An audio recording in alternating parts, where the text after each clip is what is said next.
好，我是白心怡，今天要带大家到一个秘密基地，叫做混音室。什么是混音室呢？当当，哇，这边所有的色块啊，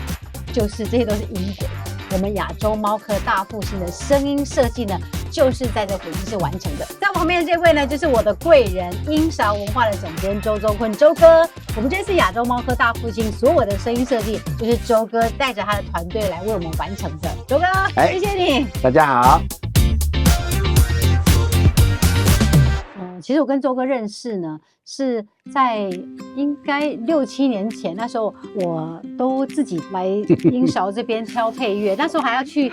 上千、成千上万的那个 CD 室里面哦，在那边挑一片片挑，然后听完之后再给宇珍，然后说我要1、2、3、4、5、6、7这些音乐。然后我一个人坐在那边挑，也常常要一整个下午，要好几天。然后周哥有一次就过来，说你是制作人吗？我说对。他说制作人为什么要自己挑音乐？对，第一次。对，他说制作人为什么要自己挑音乐呢？我说因为我本身对配乐非常的喜欢，那我也很喜欢，就是透过音乐去引导观众到这个情绪里头来，不管你是要传递的什么，所以我对配乐本身是很有兴趣的。然后周哥就觉得我这个人很特别，很稀有，这样很少制作人会对音乐这么的注重，然后好久的时间在那边挑配乐，然后后来就一直这样合作了好几年到现在。对啊，现在变成麻吉了。对，现在入围真的是很开心嘛。第一次自然纪录片可以入围到声音设计的这部分。其实我是觉得啦，就是反正我觉得这种案子，坦白讲，我觉得在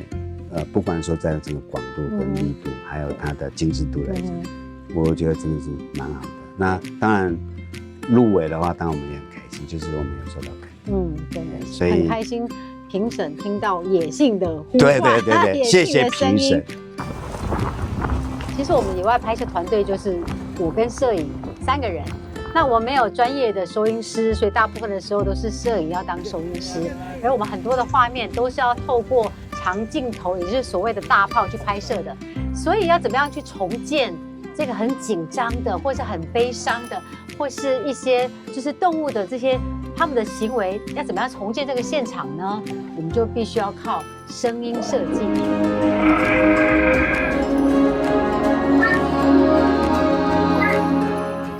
其实我真的很喜欢他这整部纪录片里面所有的声音，包括刚才像这个在猎杀的过程，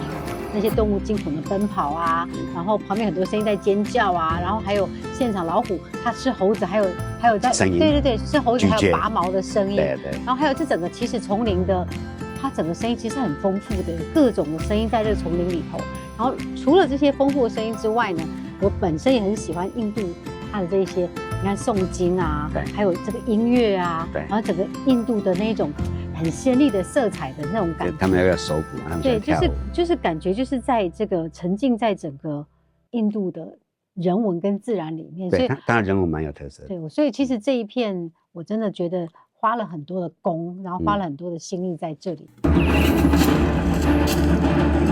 猎杀的时候动物乱窜这件事情，其实那个我们在效果的处理上其实也有蛮花时间，非常，因为它惊恐所以会乱喷，对，所以呢我们在效果的部分还去对每个脚步，对脚步之外，我们要营造就是那个慌乱，对啊，那当然这是要跟音乐一起配合了，所以它紧张感才会出来。所以那个东西来讲，虽然短短的，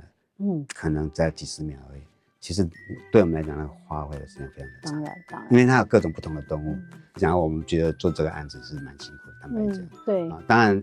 因为心怡她也求好心切。所以我们每一次就是要求好心切是比较客气的说法，所以我们尽量吹毛求疵。应该对啊，不过这个我个人来讲也是比较古摸的人，所以我觉得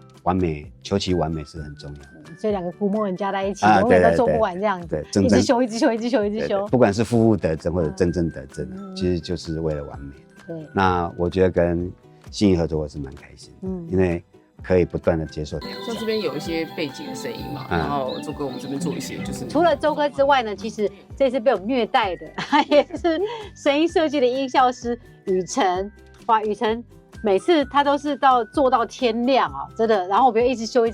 搞得他我觉得快精神分裂，然后也很厌世了。但这个是真的，对，他真的厌世了。像我小时候是看 Discovery，但是就是小时候不知道做这种声音的，会一直以为是现场都可以收到的。对。可是自己做以后就发现，因为很多是用大炮型的收音，对啊。那长镜头来拍的话，是基本上不会有任何声音。那因为是在野外的情况，所以也很难去收到很细微的声音。所以我也只能凭就是看这个画面的感觉，然后去分析说。像我在做这种音效设计的时候，我会先看这个环境，这些声音，我觉得都是这个纪录片很大的考验，这样子。我睡觉都在想到这个到底要配什么声音好呢？就是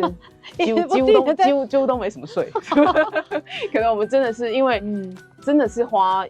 可能我入行，因为我入行这么久以来也做过最难搞的一个纪录片，对，没错，是真的，就是这个亚洲猫科大复兴的老虎这一集，真的，因为声音往往我觉得是被画面所容易忽略的，大家就是在看片子的时候，基本上不会特别注意到声音，但我觉得这就是如果能够让观众有这种感觉，那就是我们成功的，对，没错，我们成功了，因为我们做的就是让观众看不出来说，哦，这声音是做的，是后制来做的，这样子，这就是我们的成功，所以我们就是隐藏在这个。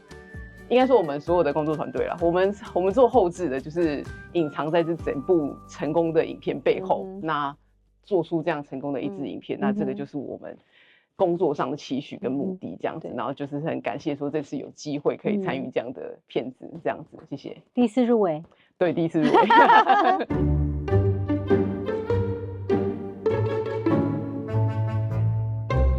听说这个录音间在这个空间里面，曾经有发生一个很有趣的东西，就是当时他穿的衣服那个对，就是太吵，我实在受不了，因为有些风衣就是会有一些摩擦，容易有的声音。当然，我们就是在录的过程，你可以去避免，但你就是很难。尤其当你想要有一点情绪的时候，你的声音是会有律动的，你的身体是会跟着律动的，那你就是会有摩擦的声音。那情绪对了，声音吵了，这就很让人生气啦。最后我就只好说，心怡，我可不可以请你脱掉那一件衣服？那心怡说，我只穿了这一件。我说好，那我就把后面的窗帘拉起来，然后我就跟外面的人说，门帮我把关一下，不许有人任何开门。那心怡就把她衣服脱了，就这样。